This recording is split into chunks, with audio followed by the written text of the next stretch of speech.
only way to be fulfilled in life is to do something fulfilling. And so as you're working on a job, they can't pay you enough to fill the void of what God intended to happen. Right. And so you end up settling for counterfeit. Sure. Unfortunately. You're trying to figure out how to fill this void, right? But it's never going to be filled until you put the real thing in its place. Right. I've made miserable millions before. Yeah. You know, like seriously. And that was the most devastating thing to me, to think that money, making a certain level of money was going to fix my problems. But then to get to that level and only find out that I was even more empty, insecurities were heightened. Like all the things I thought it would help get rid of, it actually magnified even more. That's because money only solves the problems that not having money causes. Yes. Framework in any area that you want to have success in, your success will be inevitable. All right, guys, welcome to Success on Repeat.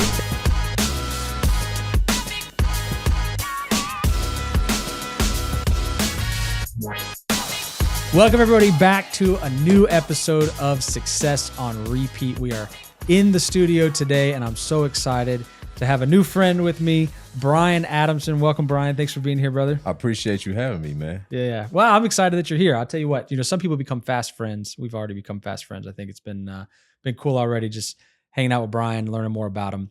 Brian has a YouTube channel called Believers in Biz, and they are coaching people on all kinds of good stuff, all the stuff that I love, near and dear to my heart. He's a fellow believer in the Lord Jesus Christ, and he puts that into everything that he does. He sees his business as a ministry as well. So that's why he's here, because he's been doing really well with it. And so we're going to learn some success principles from Brian today, so that we can repeat it. Amen? Yes, sir. Yeah. Yes, sir. All right. So Brian, talk to me. Obviously, you're here because you've been doing well at what you're doing.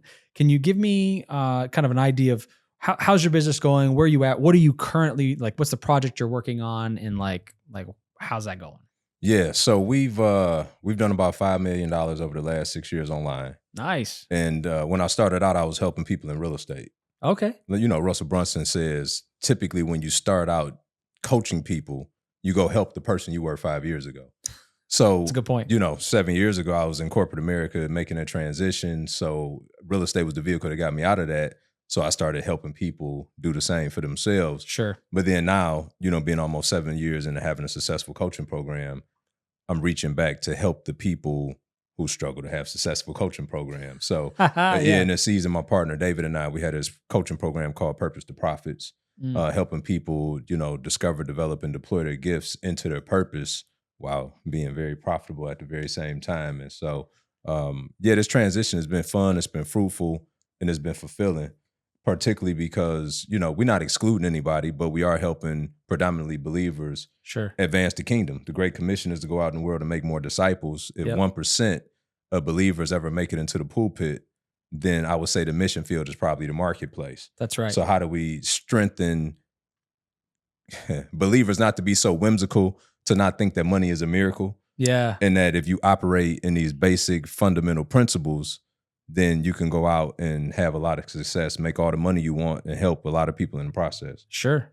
I mean, I can't tell you like how simple it seems to me today to look at the Bible and see principles of success in the Bible and then like do them, and then it works. And you're like, why are we confused that the principles that God lays out for us to have success work, right? I mean, it's almost like we want to call it a miracle. Maybe it is a miracle. I mean, everything God does is a miracle, sure, right? I mean, but we can redefine miracle all we want. But I think that there's something to be said for doing things God's way, and then it works out well, which is, I mean, it's funny, I'm part of some Christian networking groups and stuff, and one of the things they had us do is, or they ask us for when you're signing up for these things, is they ask you for like a profile. And I don't really like putting together profiles of myself. I certainly don't like writing like, Ryan is a, right? That's not my favorite thing to do. I'd much rather, somebody else put that together. Because it is a little weird, which maybe that's a personal thing I got to get over. That's a me thing too. So it's a us thing for right now. At least. Yeah. So, but one of the things it asks for is, what is your life verse? And I'm like, I don't know. And I've always put Psalm 1:1-3, which is, blessed is the man who walks not after the counsel of the ungodly, right? Stands not in the seat of, or sits not in the seat of the sinners, and stands not in the way of the scoffer, right? But his joy is in the Lord, right? And on his word does he meditate day and night, Mhm. right? Or on his law does he doth meditate day and night. And then it goes on, right? Everything he does will prosper. His leaf will not wither. He's like a tree planted by rivers of water. Mhm. All those things. Yep. And I think I'm gonna have to write a book on it because at this point it's just like almost like Myron Golden with Genesis 1, how Mhm. like he'd be like, I found this awesome principle in the Bible, and he'd be like, let me guess, Genesis 1. Yeah, He's like, how'd you yeah. know? I'm like, because everything else you've talked about comes from Genesis 1. Exactly. All of mine come from like those verses. Okay. Like even success on repeat and the idea of like repeating success or even like residual income, right? His leaf does not wither. That bears its fruit in its due season. Like just these ideas or whatever. So, obviously you figured that out. Mm-hmm. Yeah, and but you didn't start making $5 million in revenue online, which it's funny because there's a lot of people that will like throw out big numbers. Yeah. Right. I want to say two things. Number one, it's not what you make, it's what you keep. Yes, sir. And the second thing I want to say is that the big numbers, right? Like if you're sitting at home and you're making 50, 60, 70, 80, $100,000 a year, right? That's $8,000 a month. Yeah. When you get into places where you start meeting people that are doing $1 million a year, that's $83,000 a month. Mm-hmm. Okay. That's 10 times the amount of money that most people are making today. Right. And I would guess most of the people that watch, this podcast, that is a different scale. But when you say 1 million, 2 million, 3 million, 5 million, right? People like, oh, that's it. Like you'll hear people talk like that. and I'm like, I don't mean to get frustrated, but it's like, I'll tell you what, if I can have conversations online and help people have success in their own life and receive such a rewarding, fulfilling, thing through that and make $5 million, like, bro, let's go. Yeah. You know what I mean? Yeah. I mean, it's not even work at this point. You're right. Like we just finished up one of our Purpose to Profits challenges last week. Sure. And, we'll make multiple six figures from it. And it was 11 hours worth of work. Yeah. But the transformation that happened for the people that were there, the transformation that happened within us by helping them transform. Yeah. Bro, it's hard to call that work. Right. And some may listen to this and almost seem like, these guys talking about work 11 hours and make multiple. It's like, yeah, because the distance between the money you make and the money you want to make is what you know and what you don't know. That's right. Right. So it's a function of, and to your point, yeah, I mean, the numbers get bigger, but then it becomes kind of taboo after a while too, though. Correct. Because when you know what levers to pull, then it's just a function of pulling those levers and scaling the amount of money that you make. That's right. And it's interesting that you bring this up, though, because we get so fixated on working a job today. But God's intent was never for us to work jobs. Now, I'm not saying there's anything wrong with working a job. I come from corporate, all the rest of it. Yeah. But God gave us gifts and assignment and work to do, not a job to do. Right. Right? Your job is what you get paid to do. Your work is what you were made to do. So I find myself working on the things that I was made to do, which is why it doesn't feel like work. Sure. Well, it's a classic, quote, when you make your vocation or your vacation, your vocation, you never work a day in your life. Right. That's good. And especially look, I mean, as a man, like I get a lot of fulfillment out of working. So I think that there's something to be said. Like you said, having a job is not a bad thing. Like if you're a school teacher and that's the most fulfilling thing for you to see, young minds get turned on and you're doing a great job at that and it's fulfilling for you and you're able to, support yourself or whoever you need to support, then you're already in the place where you need to be, right? I think that that's an important piece. But there are some of us that entrepreneurship is what lights us up. That's what turns us on. We really like to bring something to market or, build a business or, help solve problems in different creative ways. And that's how we're always scheming, right? Our brains are working that way and we wouldn't be happy in that position. It's not that we wouldn't be happy for a season or couldn't do it for a season, but it wouldn't be something that we could do forever, right? Yeah. Because it's not our calling, right? It's not what we were made to do, as you said. 100%. And I would think, honestly, Ryan, and this may be lofty to say, but I would guess over 50% of the people at work know that they don't belong, but unwilling to investigate what is the path to get them out. Sure. Unwilling to take the leap and be uncomfortable with going out there and walking on the water for a little while. That's right. Right? Because here's the reality. The only way to be fulfilled in life is to do something fulfilling. Yeah. Right? Like, I mean, I know that's an oversimplification, but the only way to be fulfilled is to do something fulfilling. And so as you're working on the job, they can't pay you enough to fill the void of what God intended to happen. Right. And so you end up settling for counterfeit. Sure. Unfortunately. So then you try to anesthetize yourself and you take vacations and you make the instant gratification purchases and you distract yourself with drinking and partying on the weekends and you're trying to figure out how to fill this void. Right. But it's never going to be filled until you put the real thing in its place. Right. No, that's 1,000%.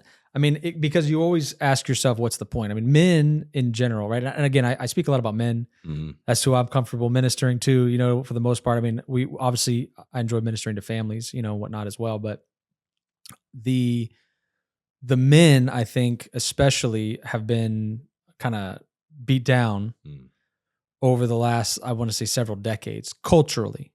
So much so that there's a whole swath of men out there that put on dresses and pretend to be women, which, you know, there's a whole movement now from a women's rights standpoint that's pushing for them to not be in women's spaces for women's sake. Yeah. And I respect that. Which is crazy. Right. No, 100%. It's, but I mean, my heart breaks also for these boys and these men that end up in this position.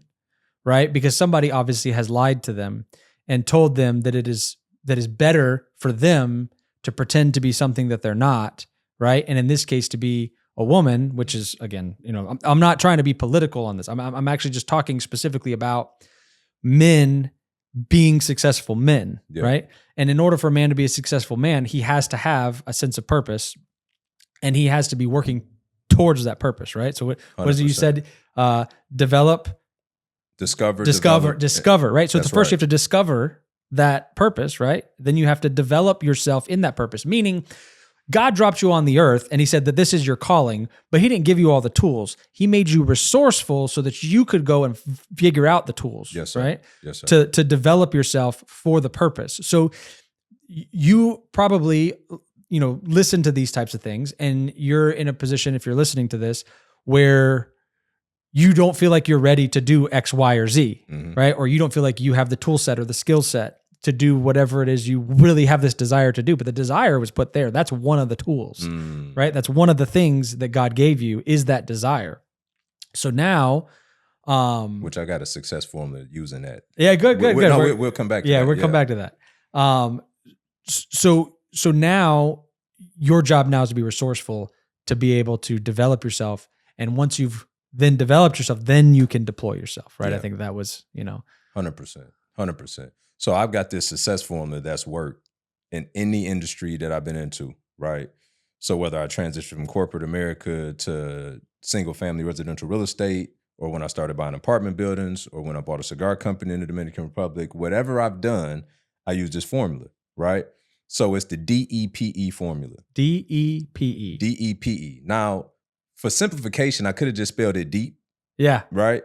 But if you do it out of this order, you won't have the success. Right? So so I had to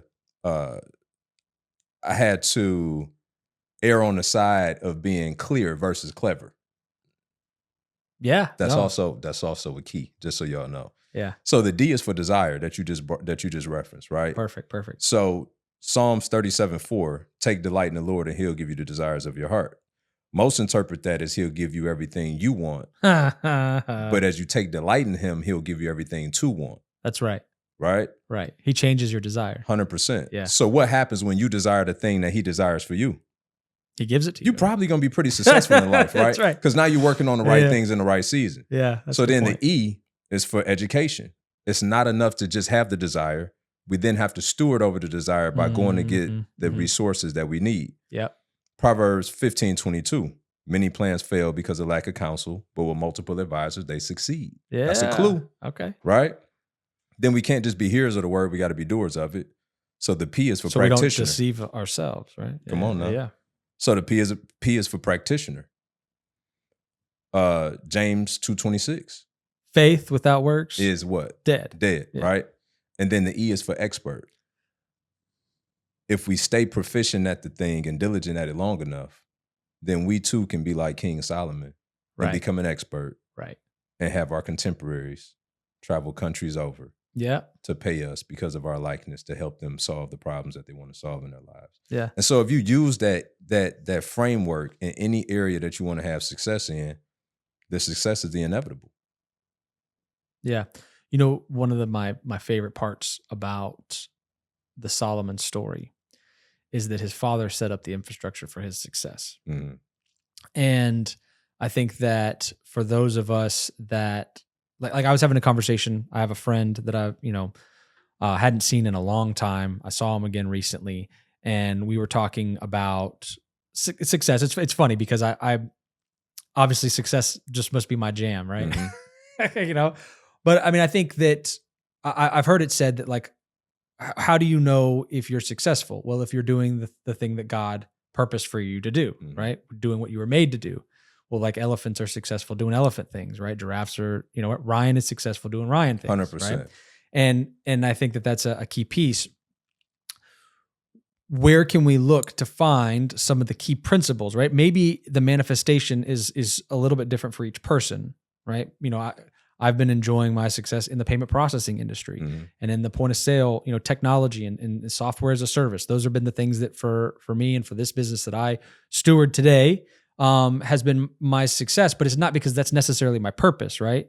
Entrepreneurship and kingdom business is my purpose. And I use that as the tool or the vehicle today. Payment processing, I don't see myself getting out of it anytime soon. This isn't like but meaning that it's bigger than payment processing, Yeah. right? It's more than that. Yeah. And that when I really break down the success piece, it's the freedom that it provides for my family, and that the success I really have is my family. Mhm. And so I was talking with this guy, and he was just saying that he's not interested in having kids and all this. And I've heard even like Alex Hormozy talk about him and Layla are not interested in having kids.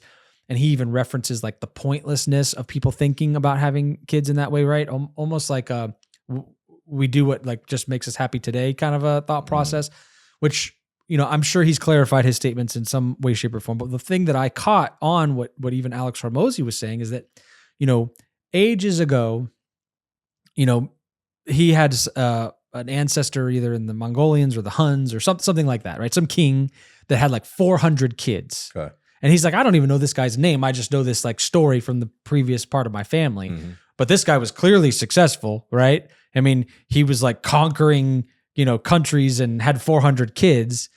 Well, how much more successful can you get, right? I mean, in whatever contemporary world you're in. He's like, and I don't even know the guy's name, so what's the point? And I was thinking like, well, I think you're missing the point. Look at you, right? And look at the things that have been passed down in you that have made you so successful. Do you think you'd be that successful? Like you may think it's just because of this local generation, right? But there's a thing that happens in families, right? That's why they talk about spiritual curses. Mhm. There's also spiritual blessings. For sure. And everything that's a curse is also a blessing, and everything that's a blessing is also a curse, Come on. depending on how, it's going. Anyway, my long story short, I quoted to him Psalm 128 because it's, blessed is every man who fears the Lord, right? Mhm. Who walks in his ways, right?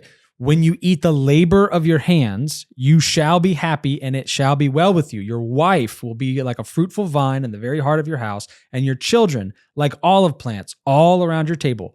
Thus shall the man be blessed who fears the Lord.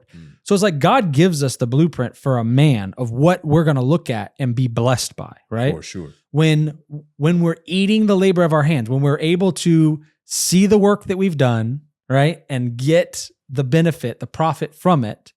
And then that supplies for our wife to be in the heart of our home, right? Mhm. Like a fruitful vine, right? Doing wife things that make her happy, that make her flourish, that make her bloom, right? And your children, right? Like olive plants all around your table. That means like, hey man, the big families, the bigger the better, For sure. And so God gives us the blueprint, you know what I mean, on the success. And so it's funny because like you could see like people's, and I also say I have this thing where I talk about the Bible. I heard this guy one time call it he called the Bible the ancient guidebook to the supernatural. But he does it like when he's talking, he's like, listen, I found this thing in the ancient guidebook to the supernatural. And then he's just telling you. So he's not telling you it's the Bible, right? He's just telling you, I found this thing in the ancient guidebook to the supernatural.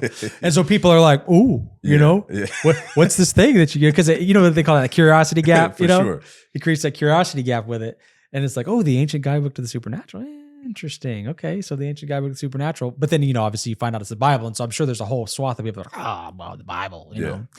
But like, I mean, it really is the ancient guidebook to the supernatural. 100%.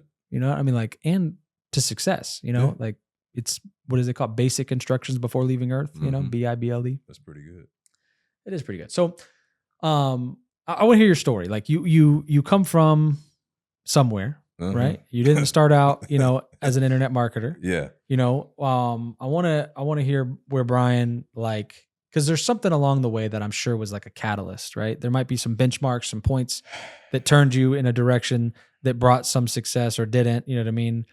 Something that flipped you on somewhere in there. So yeah, my journey been really interesting. Sure. Right. So I come from blue collar family. My dad was a firefighter for the city of Detroit for 30 years. Detroit. Detroit. Like the Detroit. Oh, the Detroit. Okay. The city. Yeah. Yeah. My mom was a cashier for a grocery store for 25 years. So blue collar family, right? For sure. I love my parents. Yeah. They did a phenomenal job. Thank job. God for families like yours, bro, that are stable. You know, I mean, that's a generation. 100%. They taught me work ethic. I could barely articulate it. Sure. Right. For what I saw, my dad was the kind of guy that by the time he retired from the fire department, they owed him almost $100,000 from time he didn't take off. In 30 years, he missed like 4 days of work. Oh, wow. Right. Granted, they only work 9 to 12 days a month, but still something but to it's be 24 on, 48 off. I get it. Come on. Yeah, right. Man, so that's a misleading, you know, statement. Still work more hours a month. Yeah. 100%. So, so that's the pedigree I come from. Wow. Right. Yeah. But I always had like this inclination in this pull, back to what you talked about, right? God put that desire in us. And this is why your environment is so important, because what you tune into, you turn into. What you tune into, you turn into. You turn into. Okay. 100%. Yeah. Right. So in my immediate environment, although I had a picture of what one side of success looked like inside the house, outside the house, I had this gravitational pull to entrepreneurship. Sure. Problem was, only entrepreneurships in my neighborhood. It was in the streets getting busy. Detroit. Yeah. I understand. Right. That's why I was like, Detroit. Yeah. Detroit. Yeah. So, you know, I found myself my senior year in high school mixing it up in the streets. And I caught a case. I was looking at a 4 to 10 year felony. Dang. Yeah. And how old were you? I was 17. Oh, okay. I was 17. I was a couple months before I graduated high school. Yeah, but they could try you as an adult. Oh, they did. Okay. They did. Yeah, they tried to give me a 4 to 10 year felony. By God's grace, I wrote that out for like 9 months. I was able to get on the other side of the case and fully expunged under a couple programs that my attorney was able to get me. But I was on my way to college. I had a full ride academic scholarship. Lost all that? Oh, man, I got up there so distracted, fighting for my freedom, didn't know what was going on because I was still on trial for that case. Yeah. And at the same time, got my now wife, then girlfriend pregnant.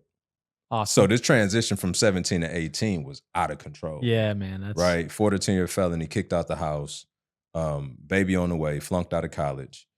And but God, though, that was the time in which I found my way back into the church with a reason this go around, not because mom told me to. Sure. And gave my life to Christ. At least that's what I thought until, you know, the evolution of a believer. But it did start. It started with fire insurance. I knew the life I was leading, that hell was real and I didn't want no parts of it. And that was enough to get my attention. Sure. And by his grace, things started to change. As I mentioned, got on the other side of that case, got rematriculated back into college where I graduated summa cum laude later on. Nice. Them, you know. And that's great. You went back and got it done. Oh, yeah. My wife wasn't having it. She was like, bro. Because I was working in the plant like 60, 70 hours a week. Because I had to have health insurance for my daughter, right? Always been responsible. And that's tough on your body and stuff. Oh, man, it was brutal. And even at 18, 19. Yeah. And she was like, we need to sell all this stuff and go back up to college. And so thank God for my wife. That's what we did. And my daughter went back up there with us while we got our degrees. And then that put me off in corporate America. So it was a plastics company that was recruiting me while I was up there. So I went to work for them in a manufacturer setting and did that for a few years in Michigan. When I moved to Florida 15 years ago, transferred down there. And so I gave them 12 years in total and then finally walked out and did my own thing. Got back to what I really wanted to do. Yeah. But along the way, found real estate, other entrepreneurial endeavors, built a real estate portfolio, made millions of dollars in that space, which is what led me to help others in that particular space. And but yeah, been with my wife. We'd be married 18 years this year. Our daughter, who was 22, just got married. I officiated her wedding a couple months ago. Yeah, congratulations. And, yeah, man, all by his grace, bro. That's right. And yeah, it's one of those things that when you have a feeling, when you have a desire, it's so important that you have somewhere to help cultivate whatever that vision is. Right. And I, as much as I like to say, fortunately, I learned that though. Right. Because now it's easier for me to see it in others and help to give them the resources that I know that they need, that they're lacking in their immediate environment. And you got to put the seed in the soil in the right environment for it to cultivate and it's the grow. four soils, it's supposed to, right? It's not the four seeds. That part. That part. Yeah. Yeah. It's the same. It's the same seed, right, of the gospel on the four soils. There you go. But sometimes it gets stolen by the birds. Sometimes it gets, crushed by the weeds. It just depends on what the situation is. 100%. So that's incredible. So you made it down to Florida, but you didn't come to Florida in your current business. You came to Florida working for a manufacturing company. So you were still in quote unquote corporate America. I was. So do you feel like your time in corporate America was beneficial to you? 100%. 100%. What do you think? I mean, because this is one of the things that I feel like is under, like I can tell you, especially because I grew up in a family business. I know a lot of other people in family businesses. Yeah. That there's a positive thing to going out and doing some stuff and bringing that back. For sure. If you know what I'm saying. Oh, I do. So what do you feel like you got out of going to corporate America and how that benefited you like now? Yeah. Before even corporate, let me go back to college. Right. So I went up there for industrial engineering. That wasn't the best thing that I got out of that experience. The best thing that I got out of my college experience was the fact that I grew up in an environment where I was 98% the majority. And I got dropped off in an environment called college where I was 3% the minority. Okay. Yeah, that's a big difference. That was worth the however 100,000, whatever the number is. It was worth that. Meaning there's a whole different cultural mindset, whole different way of thinking. 1,000. It was more of a real world experience. Sure. The context by which I grew up in wasn't a real world experience. Correct. I got you. Only if I was going to stay in that environment. So you're saying basically where you grew up is almost segregated. And then you went to another group that was like segregated almost in the opposite direction. That's 100% what happened.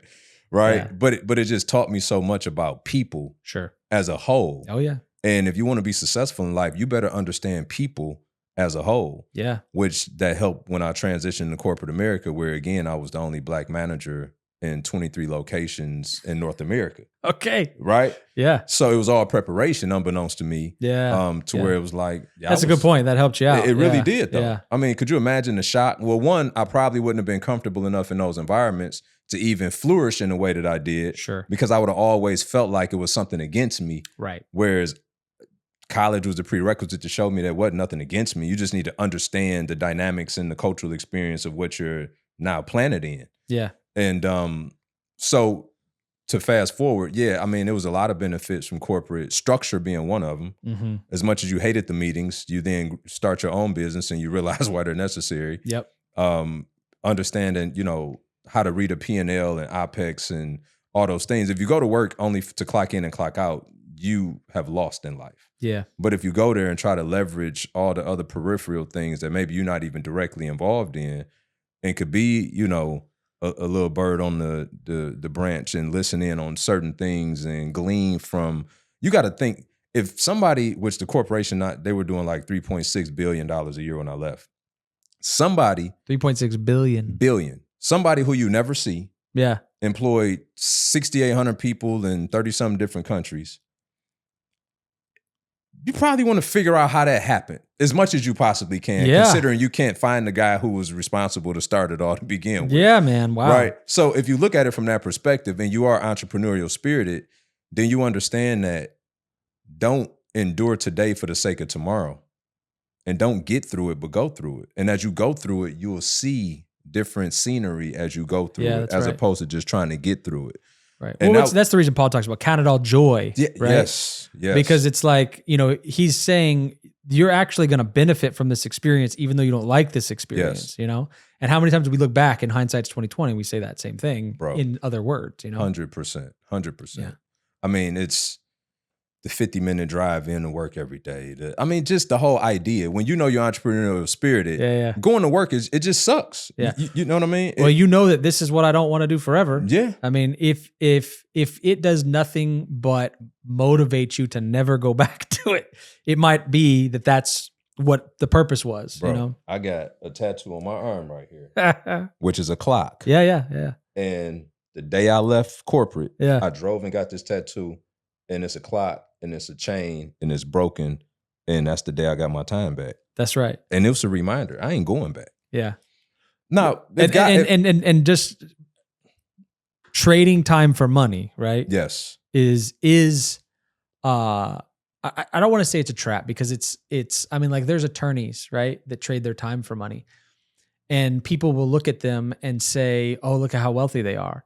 But I can tell you, my personal friends that are attorneys, especially the ones that work for big firms, they ain't got no time for nothing. No, they don't. I mean, they got $1 million house, but their wife ain't happy. Yeah. And well, maybe their current one is, but you know what I'm saying? The second or third one is, I know exactly. That's polite, actually, what you just said. Right. But I think it's a point, right? That you got to work your way into that. But like in between here and there is billable hours. Yeah. And they don't get paid unless they bill. 100%. And that means hours, right? It's not billable minutes. I mean, That's although right. they do charge by the minute. They do charge by the minute. Yeah. 7 minutes is rounded up to 20. I'm like, but it's not just how you do that math. Yeah, it's not just a cashier trading their time for money. It's not just a manager at a plastics manufacturing company trading their time for money, right? I mean, it goes all the way up. You know what I mean? There's people trading their time for money, and their chain just happens to be made out of gold. But they're still chained. That's real. That's real. I mean, the VPs of these companies that, like the one I work for, they didn't have a good quality of life. Right. It appeared that way to the coworker. Sure. But yeah, outside of work, are you kidding me? No. You're married to this device. You can't go on vacation. As a matter of fact, when you go on vacation, you're telling everybody else, yeah, if you need me, I'll be that's not vacation, bro. Yeah. That's not some badge of honor to be like, if you need, no, you shouldn't need me, as a matter of fact. That's right. You know? Yeah. So yeah. That's a word for me right now. Because like payment processing, I still am very much involved in our operations, which there's a piece of it that I love, right? I mean, so there's part of it that I'm not, but there's another piece of it to where that's where we're working our way towards, is getting, like, the Lord gave me the word of this year. And I say the Lord gave me, I have a friend that every year he wants us to have a word, one word for the year, right? I did that for like 6 years. Right.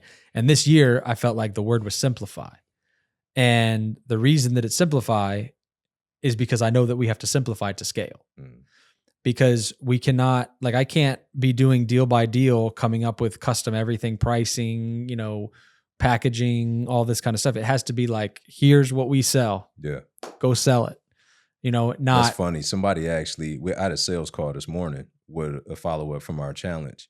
And the guy was like, yeah, after going through everything, I think the part that I need is just the webinar, the webinar model you guys have, and your confidence on camera framework. And I said, okay. And I appreciate that that's what you think you need. And maybe that is all you need, right? Maybe. But maybe not, though. And my question is, one, are you coachable? Because you came in essentially, because I'm like, I got to go to the doctor on Friday morning. Yeah. Imagine me going in and telling my doctor, hey, thanks for showing up today. This is what I'm experiencing. And, based on everything that I think I know, if you could just write me a script for this, man, I'll be out of your way. There's some other people you could go talk to. Yeah. I'm what? Are you kidding me? Yeah, that's right. I'm like, no, bro. So by the way, I mean, and if whether you need that only or whether you need all of it, this is the only thing we sell. Right. So this is the only thing you're buying here today. Sure. Right. It's funny. I do experience occasionally people, because when you get into entrepreneurship and you start joining masterminds and coaching programs and things like that, there is sometimes an current of people that complain that I thought I was getting all of this tactical information, and I get in there and it's a bunch of mindset stuff, right?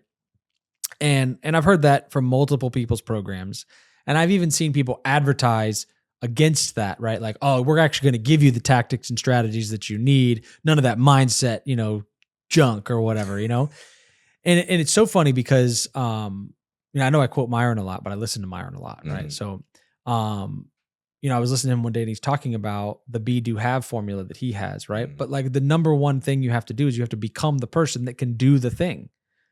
Everybody's already doing everything they can. I mean, I got all kinds of stuff that I know how to do that I'm not doing. Yeah. I got all kinds of stuff that I know I should be doing, right? That I'm not doing, right? Why? Well, I obviously, there's something in my mindset. There's something in my prioritization hierarchy that I've created in myself, something within me that's just not doing it, 100%. Which means I haven't become the person yet that does the thing. 100%. And that's, but you will, because you have that awareness. The awareness is key, but also just, that knowledge of knowing it, right, is not enough. You then have to be intentional to go for it. You know what I mean? I think that there's a piece of the puzzle, which you're right. And I think I don't awareness disagree, is key. Yeah. but a guy doesn't become this successful by not doing it. Yeah, So for me, I believe by default, as long as we're consciously aware, we can't rest with ourselves if we don't take the next step. Sure. Right? Like for me, that's like right. haunting me. Yeah. To know that I got something I need to fix and not fix it. And I have the capacity and capabilities to fix it. Yeah. Right? Like I gotta sit here and tell you, like, I'm a procrastinator at times. Right? Like I'm just raising my hand. I feel like this is a safe place. But then I had to back to the text. Ecclesiastes 11:6. So you'll see it in the morning, get busy by afternoon, for you do not know from which effort, if not both, you will profit from. That's a productivity hack. It is. It absolutely is. So it's like, don't paint this room and then wait for the paint to dry. Go paint another one, because this paint is going to dry on its own, bro. That's right. So you'll see it in the morning, get busy by afternoon. So I'm always, the reason I could reference that is because I'm aware of my shortcoming. Yeah. And I'm doing something about it. Right. And I have to kick myself in the tail. Yep. On a daily basis to remind me, like, we don't do that.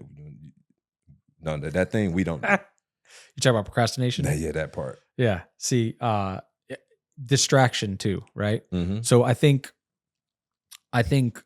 if I were to be honest with myself, my procrastination manifests itself in distraction. Facts. And so I will know, and that's, it's funny because, productivity hacks, as you're saying, like, know what are, like, every day, what is the one main thing you have to get done that day? Like, if nothing else gets done, this one thing needs to get done. Mm-hmm. And what you'll start to do is, if you start to even just think that, I mean, you say 1, 2, 3 things, whatever, maybe it's 3 things that day. But once you start doing that, you start to realize that's the one thing that I'm going to go try to do everything else and push this off for some reason. It's spiritual, bro. I don't even know how to describe it. It is. That it's like, there's something where, why is it that I, like, it's that one email that I need to send. Like, why am I like not sending that email? Why do I let that one sit there and not address it? Why do I push it off for 3 days? I mean, it literally is going to take me, from a time standpoint, 2 minutes to reply. Bro. And every time, by the time we do it, it's like, why didn't I do this 17 hours ago? Oh, gosh. Yes, that part. So I feel your pain, bro. Yeah. Kindred spirit over here. You describe my life in that soliloquy right there. Yeah. So I'm there with you. Yeah. So what is the solution? I mean, the solution is what? I keep going back to that text. Yeah. Okay. You know what I mean? I do. I have to go back to that text, and I'm like, dang, I ain't doing it right now. All right. Yeah. I think also, like, there's some overcomplications that people do, like, a lot of stuff about like morning routines and stuff like that, which, again, I'm pro morning routines. I'm pro routines in general, especially for somebody like me that, has a tendency to be ADD, which I think entrepreneurs in general have a tendency to do that. Yeah. Building in automated structure, right? Oh, gosh, let me just say, bro, automation is the greatest thing that's happened to us because I'm great at building systems. I'm terrible at following through on them. Right. I remember I used to, like, when I was running gyms back in the day, we had these like daily sales report, what we call them DSR reports that we'd have to put in together. Like, how many leads did we get that day? How many appointments did we set? But I'd be doing it for multiple clubs. Right. And I was great at building them out, and then I was requiring this of my managers. But like when it came time for me to do my own stuff, I was like, I'll do it later, you know? And then, 3 days go by and I haven't done my daily sales report, for a week, but it's why is it that way? I mean, automation is so clutch, and like we're in such a day and age where it really is easier, like because of AI, because of, software, because of the things that we have at our disposal, information at our disposal, at the flip of a thumb. Have you ever taken an Enneagram? Gosh, I think so. I don't remember what mine is. I know in the DISC profile, I'm a high I, low D, or no, high ID, right? I'm a I, like I'm on the border of I and D, but I'm high on the I side. Yeah. So I haven't taken a DISC. I mean, at least in 10 years. Yeah. But the Enneagram I took because through marriage coaching, that's what we had to do. Oh, right? Which was also mind blowing, by the way. Sure. That the thing that we have been at each other about for 15 years is actually the way that God complimented us by putting us together. Sure. So because I'm a challenger, which is an 8, and I'm an achiever, which is a 3, and my wife's a peacemaker, she think that I'm attacking her when I'm just assertive because I'm a challenger and I'm an achiever. and then I think she's being deflective and passive when she's just a peacemaker. Yeah. So it was like when we got that awareness, all of a sudden we were able to appreciate and celebrate each other's difference instead of using it to weaponize against each other. That's so right. that was crazy. But in that, what you just explained, it sounds so similar to me in the sense that we love building the thing because we're achievers. Right. I would guess that you probably score pretty high as an achiever on the Enneagram, right? But then, I like to think of myself as an achiever. Yeah, I mean, but I think most people would, but it's not true for most people though. Yeah, I guess you're right. Some people achieve things, but they don't have this sickness of achievement. Sure. I don't know about you, but if I'm not accomplishing something, I feel borderline depressed. Yeah. So, right, rest is hard. Yeah. Which is why I have to force myself to take a Sabbath every week. It's funny. So, I mean, we go to church on Saturdays, right? We do the Sabbath. Mm-hmm. And I tell my wife sometimes, so like in the last year, our services for church started going to 3 p.m. on Saturdays. So then Friday night to Saturday night is the Sabbath. All day on Saturday, man, I have the best ideas. I have the best motivation to go work, do something. And it's just like, sometimes it's like, man, I really want to just go like do something, And it's so crazy that because it's not like I wake up on Monday morning with that, right? Yeah. It's like the Lord is flooding me with all of this stuff, or I'm just got ants in my pants, for whatever reason. And don't get me wrong, I enjoy the Sabbath, of course, but like I do. I'll sit there sometimes on the porch and I'll be like, man, I really would just love to go mow that southern field there. We got some acres and stuff. And, now we just, and it'd be nice. And I could even start to like talk to myself into it. Be like, sitting on, listen to this podcast or something, sit on the mower, what I mean, to go for it. Like I could, but it's like, nah, man, you need to, When I first made the decision about 2.5 years ago to start taking the Sabbath, there was at least 3 weeks in a row. And I was buying apartment buildings at the time where my agent would send me a deal on Sunday. Yeah. And I see her name pop up and I'm like, and then I peek and I'm like, every single one of those deals, bro, when I honor God and didn't work, I got every last one of them. Nice. And it was just his way of showing me. Sure. Well, I first think that it was the enemy initially, right? But I'm saying that through God's faithfulness and my obedience, I believe he was showing me like, this is what it looks like when you let me take care of it. Yeah. Not just today, but on even the days that you're working, let me take care of it. Yeah. This is just me showing you it's not you. I appreciate you. Yeah, you know what I mean? Yeah, it's valiant, to see you get up and go hard, but it's me. Yeah. And even on the days you do nothing, I still got it. That's right. That's right. I think that's the beauty we miss when we don't take the Sabbath. Well, it's also, right, we run the danger of taking credit for the outcomes. Yes, sir. Because we think we're doing something. And yes, many times the outcome is dependent on an input, right? But the input isn't a guarantee of an output, right? It's just not. For sure. So that's why sometimes you can input, spinning your wheels, right? And nothing happens. That's why exponential curves exist, because it's like, I feel like I'm spinning my wheels and then boom, right? And that's the but God curve, you know? Yeah, exactly. I like that. Yeah. And so what ends up happening is you do these inputs, and then when you get good outcomes because of your inputs, which outcomes are obviously derivatives of inputs, you take credit, right? Mm-hmm. But the Bible says one man sows, one man waters, but God brings the increase. Yes, sir.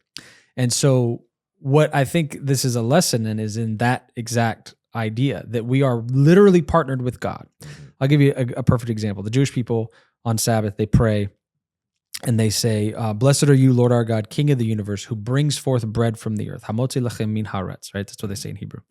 And God doesn't bring bread from the earth. I ain't never seen a loaf of bread grow out of the ground, right? But there's something built into that prayer that's saying that God and us together are in partnership to bring forth bread from the earth, right? Like God gave us the bread, but then it's what do we do with what God gave us that now produces, a substance that is nourishing and delicious and enjoyable and smells good coming out of the oven and all that stuff, Yeah, we pray for the chair, God gives us the tree. Right. That's it, Yeah. I think also, for our audience's sake, Mm-hmm. that you've obviously, you gave us a little framework of the DEPE. Mm-hmm. But I also know Did you like that? I did. Yeah. Well, because you said that you've used it in multiple businesses, right? Mm-hmm. Because it's a framework, just like principles work in all different situations, right? I think, these frameworks are kind of like principles, That's strong. So it's important to understand why it works, right? But just so that you know that you can apply it, right? Because you educate, then you become a practitioner, so you learn, you start to do, right? And then because of the doing, you become an expert. Yeah. Right? I mean, that's the key.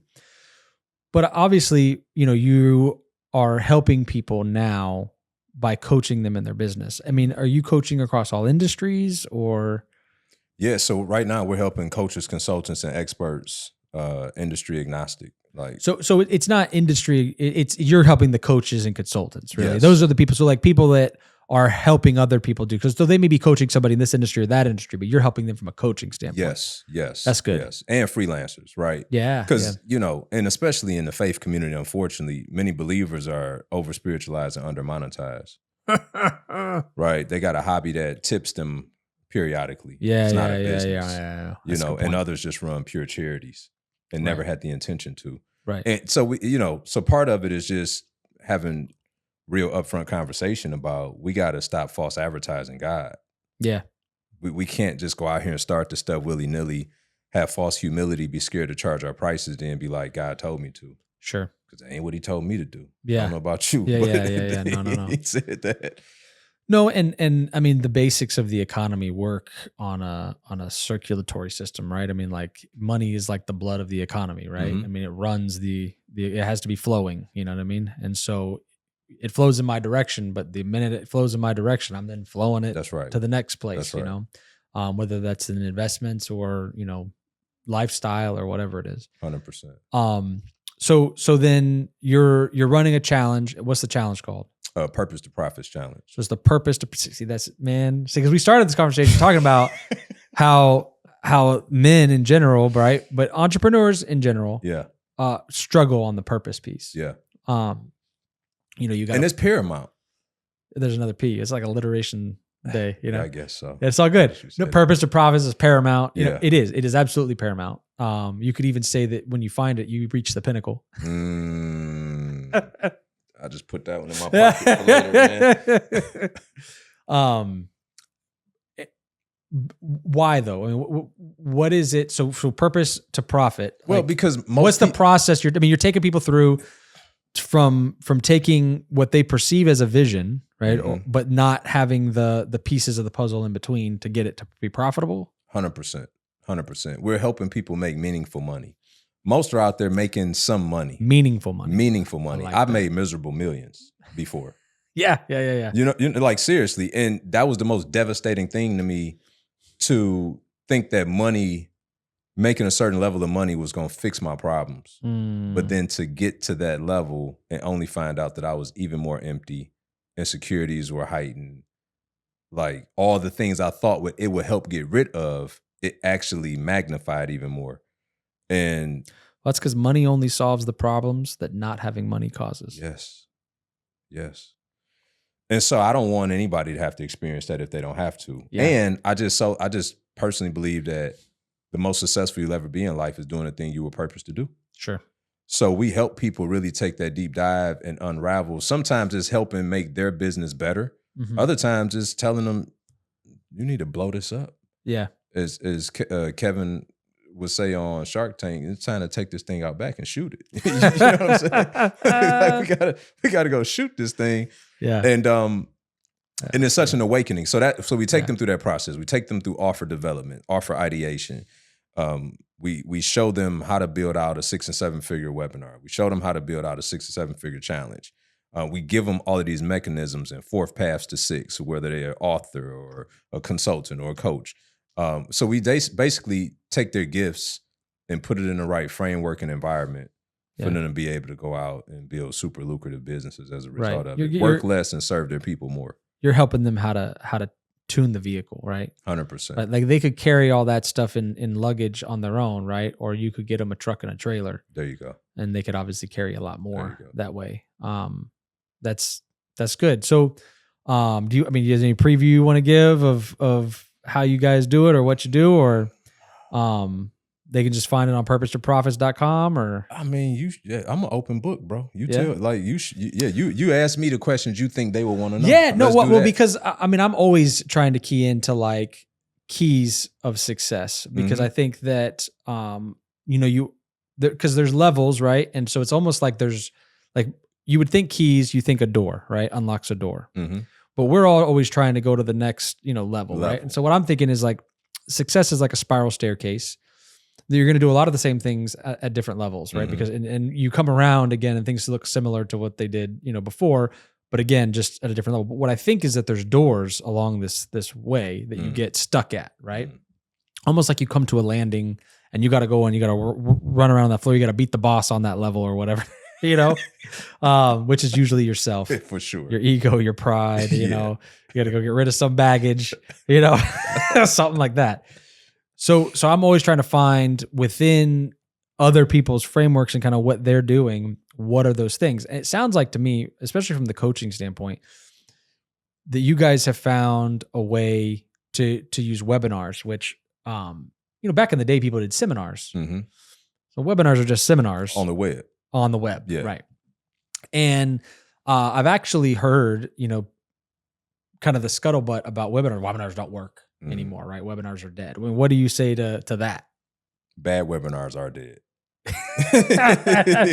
So in other words, when you flood the market with junk and then say something doesn't work. Yeah. Right? Or you get on there and overteach and you don't understand how to close from the opening and you don't understand how to appropriately set your pre-frames. Yeah. And you don't understand how to create open loops in the conversation and to keep them locked in until the end and incentivize them for staying and encourage them as to why they should be there in the first place. If you don't do all of those things and you just show everybody how brilliant you are and teach them a bunch, webinars don't work no more. Yeah. Okay. Yeah. So you're saying a key to webinar success is not to overteach, because that sounds very... Oh, 1,000%. The purpose of a webinar is to introduce an idea of doing something that the person isn't currently doing, and then to kill every objection, limiting belief that would keep them from even opening the door to this new idea. That's the only intent of the webinar. Okay. So let's walk this out, because it sounds, I think somebody might hear that and say, what you're saying is you'll sell more of your package if you do it your way. Mm-hmm. You'd agree with that? 1,000%. Okay. And there are those who say, well, that's your selfish intention, right? Mm-hmm. But what I'm thinking happens, and I can tell you from my own personal experience, coaching and receiving coaching, that when I get too much information all at once, I just do nothing with it. 100%, bro. An overwhelmed buyer don't buy anything. Right. So it's not even from selfish intent. I'm helping I'm helping them be helped. Yeah, right. You know what I mean? Correct. Because I understand that if they have the limiting beliefs and if they have these objections based on what society and life has taught them, then it doesn't matter how good it's putting good seed on bad soil all over you. Yeah. Right. Pay little attention. Yeah. Pay a lot attention. Right? I mean, but people see, here's the other misnomer. People go to free things for information. They go to paid things for transformation. So if they signed up for your free webinar, the only transformation you need to give them is the transformation to help them be prepared to get the real transformation. Correct. I gotcha. Yeah. Right? Yeah, that's good. So when you force feed them all of this information and you teaching them how to day trade on a free webinar, and they're not ready for it. bro, they're not ready. Yeah. You gotta get them over the mindset of the fact that they can make the same amount of money in a month as they do in a year. That's Right. the first thing that you have to, because if they don't believe that that's possible, then they're never going to apply the stuff that you're teaching them. That's right. Right? So it all starts with the mindset. It has to. And that's still teaching. You're Sure. just not teaching your curriculum yet. Right. Right? You're teaching them the things prerequisite of being in position to learn your curriculum. Interesting. Okay. Yeah. I got you. Yeah. And that's could go with anything, right? I mean, Anything. Yeah. Anything. Because there's limiting beliefs around anything new that's being introduced. So what would be limiting beliefs like that this won't work for me? 100%. My situation's unique. I don't have enough time. Yeah. Right? All the I'm stuff. already working 2 jobs. How am I ever going to find time to do this? Right. Right? I can't afford it. Yeah. Right? When you really can't afford not to. Sure. If you look at the real, if you could zoom out and see it from a different perspective, you would figure out you really can't afford not Yeah. to. What do you think causes somebody to go to free webinars, but good free webinars, and not buy, but do that habitually and never take action? Like, what do you think is the issue with people that struggle to take action? They don't believe in themselves. It's typically not the offer as to why people don't buy. Yeah. It's more often than not because they don't believe in themselves. And your job, if you really care for them, is to give them a different perspective to at least get them closer, if not to the point of believing in themselves. And what do you think the reason that people don't believe in themselves is? Like, what do you think the root cause there is? They've let themselves down too much. I don't even think it's necessarily what other people have told them. I think it's the conversation that they're having with themselves over and over again. The promise they made to themselves they didn't keep. Facts. Or the awareness that you and I talked about, and they're unwilling to do something about it. Mm. It's like punking yourself. Yeah. You know what I mean? Like, I do. I got this issue. It's like I'm letting this issue bully me. Right. So that's killing my confidence on a day in and day out basis. And so regardless of how encouraged that somebody may, how much encouragement they may give me, in the back of my mind, I know that at night, that bully's coming out again. Right. Hey, you didn't get it done today. Remember how you said you were going to do this? You didn't even start. You did everything but that. You just, just like people that want to start a YouTube channel, right? What do? They go buy a bunch of equipment. Yeah. Right. They start preparing to prepare, start getting started to get started, and they never actually do the thing. 100%. And then they put up a half a video, right? And it doesn't get a bunch of views because it shouldn't, because it wasn't a good video on purpose. Mm-hmm. And then that becomes the proof to themselves that like it doesn't work. Yeah. When in fact it does, and they probably have a message in there, and they just need to get out of their own way and just start doing. 100%. And how you do anything is how you do everything. So you take that as a snapshot and you put that in every important area of their life, in their marriage, that's a good as a point. parent, in their health. And you see remnants of this same behavior across the board. And then it becomes an identity issue. Yeah. So you have to help people take on a new identity before you could ever show them how to implement something else. Or they would just handle it like they handle everything. Which is why else. the mindset stuff is so prevalent. It's critical.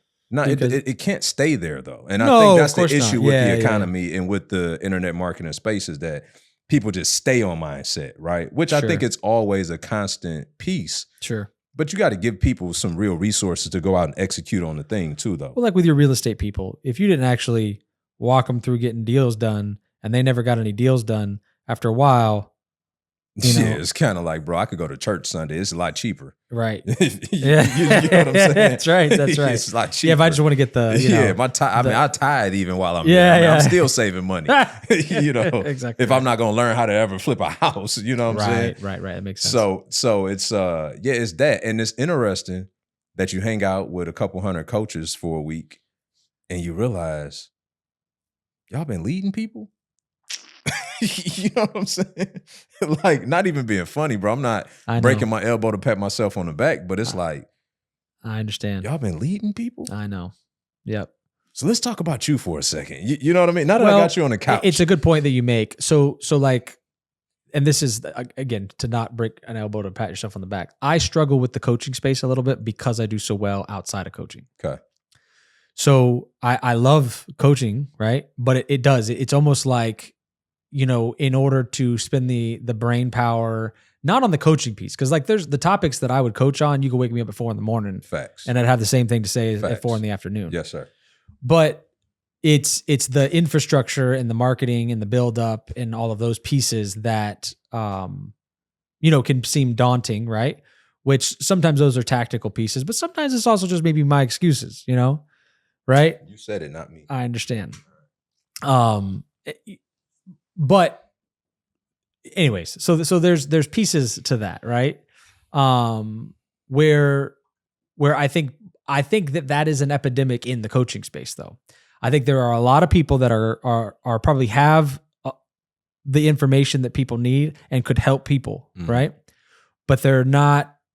They don't either. They have some limiting belief internally or whatever, where they could actually. What do they call it? Imposter syndrome. It's not just imposter syndrome. It's that thing where like somebody may have a PhD on a topic, and because of that, they have an awareness of how much they don't know. So they actually feel less confident in the information. The smarter you are, you realize versus how much you don't know. The guy that gets like this much information and like shouts it from the rooftop and tells you like he's an expert. It's like flat earthers. Yeah, it's perfect example. That's the Dunning-Kruger effect. Dunning-Kruger effect. That's it. That's it. For people that over-index on things that they're not experts at. Correct. That's 90% of social media today. Well, and I think that has a lot to do with the coaching, right? Those people will go out and coach. I think that's where the coaching, gets a bad name. And we need the Ryans to stop playing around. And we need the Bryans and come and actually coach from a place of proficiency, which is what we're lacking. That's right. Which is interesting, right? So imposter syndrome is a psychological effect that happens in high achieving people that makes them doubt evidence of their success. That's quite the definition, bro. Yeah, it sure is. Right? Yeah, so if you're suffering from imposter syndrome, congratulations, right? You're a high achieving person that just can't happen to see your greatness when you need to see it. You're right. So you need people around you, because what you tune into, you turn into. That's right. So if you're around people that poke at and tease at your gifting and your expertise, that's right, then they just keep dimming your light. Yeah. Well, and then you also have the opposite group, right? So then you have the people that don't do anything, and then they go to jump in and coach right away. And it's like, well, wait a second. Go join a coaching program, do something, right? Like produce a product that, actually brings something to market before you start coaching somebody on how to bring something to market. Yeah. But they start for the wrong reason. Well, because they start, to try to make money? That's it. Yeah. Which our philosophy inside of Purpose to Profits is, what would you do for free? Yeah. What have you done for free? Sure. Okay. Now that you will do that for free, go get paid the absolute most that you should for that service. Yeah. But if you wouldn't do it for free, you probably shouldn't get paid for it, because coaching is a calling, in my opinion. Yeah, I agree with that. Jesus showed us that through what he did with the 12 and how he was able to download in them so that they can go out and save the billions. And if our job in the marketplace is to also make more disciples, then it's like, it can't just be about a check. Yeah. If you struggling, I need to be able to talk to you regardless of that invoice. Yeah. I need to be able to pray with you. You know what I mean? I need to be able to care for you on a certain level that goes beyond this transaction. And we're going to have one. Right. But it can't be just hinged on that only. Sure. No, I agree with that. There has to be a human element to the 100%, the whole process. Well, and that's I think that there's probably a lot of pastors and a lot of people that are ministry minded that probably struggle in this area because they would do it for free. They feel like they should give it away for free. But it is a fact that, again, pay a little attention, pay a lot of attention, right? Absolutely. Pay nothing, give no attention, right? I mean, disaster. You're right. So that's a fact, and that having people actually pay for something moves the needle in their direction, right? Because then now they have skin in the game. That's part of the reason that, like, even for our agent program, where we bring guys on, I'll have guys that'll flake in a week, you know, and it's like, well, they haven't really done anything, but it's because there was no barrier to entry. Versus somebody that pays, comes in and does some training that they paid for. Now they come through the training on the other end, and they can, you know, make something out of it, you know. Because where your treasury is, so your heart will be also. That's right. And what's cool about kingdom business, because you said that, is that if you have the treasure, the heart comes with it. Yes, sir. So when somebody brings it in, right, you also get the heart, and our job, and that's, I see what you just did there. That's right. That was good. Our job as people that are coaching is to think of it as discipleship, right? That I really do need to steward it in the way that the Lord would have you do it, right? That you really do need to be trying to give these people the best that you can. And that's what you were saying. People get in it for the wrong reasons, right? You really do need to have that human element to it, to where you are Bro, being I'm constantly on my knees talking to God. Yeah, man. Right? Yep. Because I know for everybody that comes into the program, people trip out about, oh my God, they pay me this much. I've got a great responsibility. To me, that's a byproduct. Sure. It's the fact that God trusted me this much to put them in my care for this season. Right. That's right. That's the thing that I'm looking at, bro. And I just don't take that lightly, because my consequence ain't with them, it's with him. That's right. No different than in your marriage, right? If I don't do right by my, that's his daughter, bro. That's all I'm saying. So if we really understand what coaching really is, it comes with great responsibility. Well, especially coaching from the perspective we come from, as that it's kingdom business, right? That if we're not looking at it from that perspective, then we're not looking at it from the right perspective. And because it's lacking, right? The only reason that it even has to exist in that manner is because everybody's not a believer. Like, if we were all believers, then we would just be doing business in a godly manner, right? That's good. But because we don't live in that, and we are in Babylon, right? We are a, shining light, a city on a hill, right? A lamp on a table, right? And there's a lot of people in the marketplace that want to just go do business, and they want to take their light and, as Jesus says, right, put a basket over it. Yeah. And that's not the way it is. But I will tell you, it's also funny because sometimes it's annoying when people lead with their believerness, right? So it's almost like you have to lead with something else, that you can bring people in, and then once they're in your circle, then you can. I shouldn't have to tell you I'm a believer. 100%. The way I go about doing my business should let you know, even if you don't know I'm a believer, you know something different about that guy. Right. So I agree with you, because I was just going to say that the other side of that are those that got, crosses on cross insignia on every piece of marketing material. Their logo is this, and it's just like, but then I don't know if I should say this or not, but they the worst ones, bro. A lot of times they are. A lot of the times it's like, oh, really? That's how you act? Yeah. Oh, that's how you handle that situation? Yeah. Oh, okay. Yeah. Maybe you should paint your face too while you at it. Yeah. It's not good. It's not good. Well, and there's a much bigger conversation of the problems in it. I think that now it's about being a force for good, and ultimately bringing reparations to the name of Jesus in the marketplace. Amen. That we can repair the breach, and that we can show people who God is by the way we conduct ourselves in business. Yes, sir. And be unashamed at making money in it. Yes, right? sir. Because if Jesus came for us to have life and life more abundant, then if 100%. We're in the marketplace helping people, we should be exuding life and life more abundant. That's right. For all parties involved. Right. Well, and poverty is not a virtue. Yes. And there's a lot to it, right? So, all right, I'm going to give you last word. Anything you want to tell the folks? Thoughts you have? Anything important? When's your next challenge coming up? We try to do them every 6 weeks. I don't know when this was going to air. And they go to what website? www.purpose2profits.com. Got it. No, I'm sorry. Purpose2profitschallenge.com. Perfect. That's another P. I didn't even know that one. Purpose, number 2, profitschallenge.com. Yes, all right. sir. And then if they want to just catch your YouTube and just see some of your content. Yeah, Brian Adamson Official on all other platforms. Got it. Brian Adamson, Official. son of Adam. Yeah.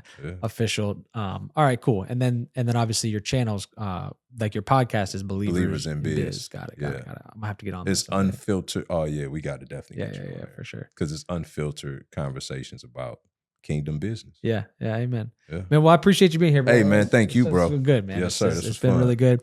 I appreciate you guys tuning in with us. Obviously, if you've made it this far, then you are connecting with some of the things that we're saying. Just know that you have a purpose, right? And God put you here. And he says, in all labor, there is profit. And that is something that the work that you're doing for the kingdom, that there is profit in it.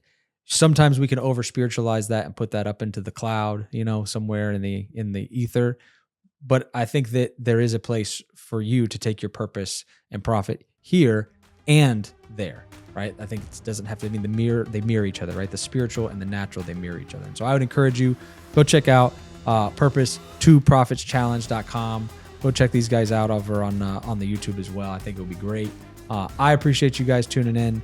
Obviously, hopefully you got something out of it, because this is the thing. Now that you've got the information, you're accountable, right? You own it. It's yours. And it's your job to take the success that somebody else has had, learn from it so that you can go and repeat it. And we'll see you on the next one.